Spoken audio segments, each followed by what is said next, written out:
Prishtina ka qenë një qytet, një kasaba me kaldrem.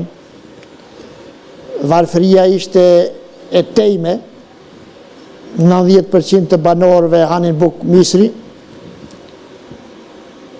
S'kishte njeri pa rroba me arna, tuberkuloza bënte kërdi, analfabetizmi ishte në kulm. Përveç kësaj, vazhdonin shtypjet, trysnit e ndryshme që t'i detyronin shqiptarët të lunin nga trojet e veta, të shkonin në Anadol, të shkonin në Shqipëri, eventualisht kush ka pas pak ma shumë fat. Po, me gjithate, populli ynë i cili kaloi në për fortunat të mëdha, në për fortunën mi vjeqare romake, në për fortunat tjera slave, në për fortunën otomane 500 vjeqare. Unë bajt mirë, edhe i adoli që t'i kalon të gjitha këto të zeza, dhe sot të jemi më shumë në numër se kur do herë, me gjitha problemet e pa numër në të cilat jemi dhe i përjetojmë, me gjitha të jetojmë më mirë se kur do njëherë në historinë tonë, me gjithë pa dijen tonë të mjaftueshme, nuk di mjaft sa duhet, po prap di më shumë se kur do njëherë tjetër.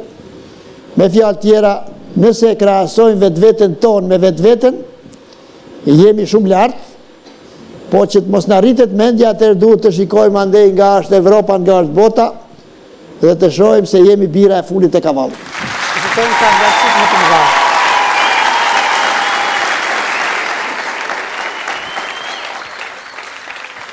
Po si ka qenë rinia juaj? Si është manifestuar kjo dhunë e ashpër në rininin tuaj?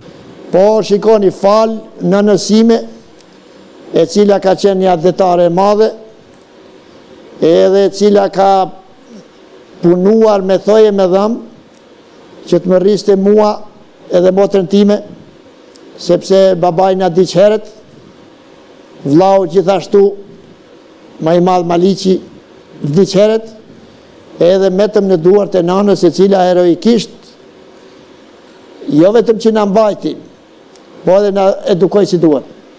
Nana ime me thonë të obirë, nuk e keti vetëm një nanë. Nana Nazife është nana e vogël, kurse ne e kemi edhe nana Shqipëri.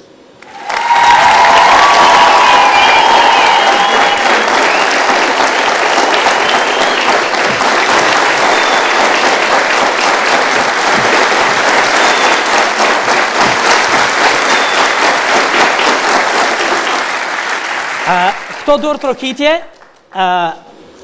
i bëhen nënës Nazife. I bëhen nënës Nazife, nënës Shqipëri, i bëhen faktit se si fituesi i çmimit Saharov, kështu jeni dorë trokitur, prandaj s'besoj se i keni bezdi. Jo.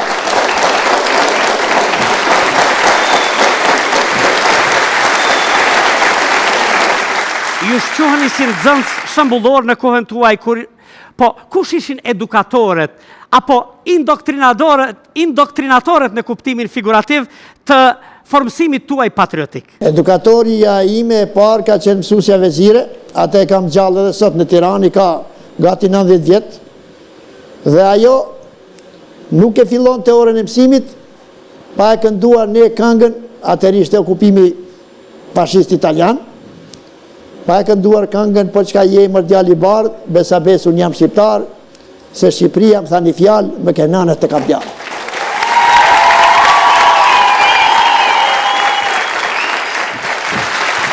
Bac, e tani do trokitjet për mësusën vezire.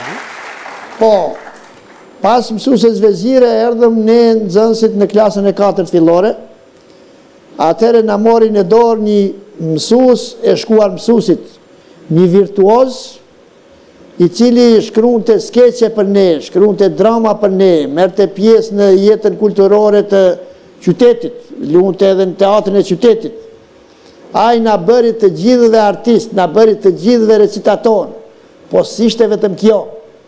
Ai në orët e mësimit, jashta programit, nuk ishte atëherë program me historia shqiptare në program. Ishim në vitin 45, 46. Gjoja të çlirimit. Ai na folte ne për Ilirët, na folte për Teutën, ne mrekulloheshim, pas kem pas mretëreshne me emri Teut. Na folte për Skenderbeun, na folte për Hasan Prishtinën. Të gjitha këto ishin jashta programit. Dhe ky ishte? Ky ishte Kol Nikaj nga Shkodra, një burr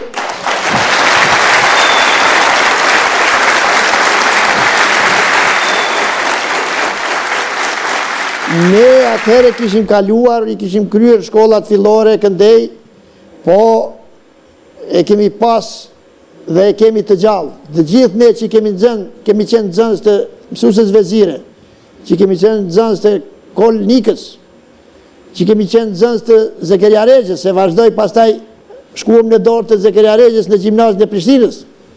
Po ishte edhe Idris Zajeti, edhe ai na lexonte novelat e Koliçit, na s'dishim kush ishte Ernest Koliçi. Dhe ai rrezikonte në atë kohë kur shkonin kokat e njerëzve. Domethënë kemi pas arsimtar, jo Medi Frashri, Medi Bardhi, ka qenë pastaj Ismet Dehiri, ka qenë Hajdar Jakupi, ka qenë Shefqet Veliu, ka qenë Sali Kolgeci. Domethënë kemi pas arsimtar të zgjedhur, të cilët shumica të cilëve kishte Anton Gurashi, të cilët kishin kaluar në për shkollën e mësuesisë, shkollën normale të Elbasanit. Dhe ishin arsimtar të vërtet, po ishin edhe prindtan të vërtet. Ata punonin me ne me dashuri të madhe.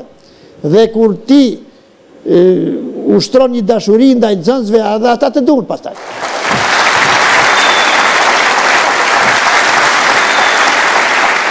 Megjithatë, këtu kishte edhe nacionalitete tjera. Lunit futboll ose ndonjë lojë tjetër sportive, përziheshit me nacionalitete tjera? Shiko, nuk përziheshim, po dhe nuk kishim ndonjë farë konflikti. Vetëm unë duhet ta them një ngjarje që më ka ndodhur në klasën e parë gjimnaz. I them mësuesës serbisht, mësuese dashur, përse ne nxënësit shqiptar e mësojmë serbishtën, kurse nxënësit serb nuk e mësojnë shqipen? Ajo u tmerua.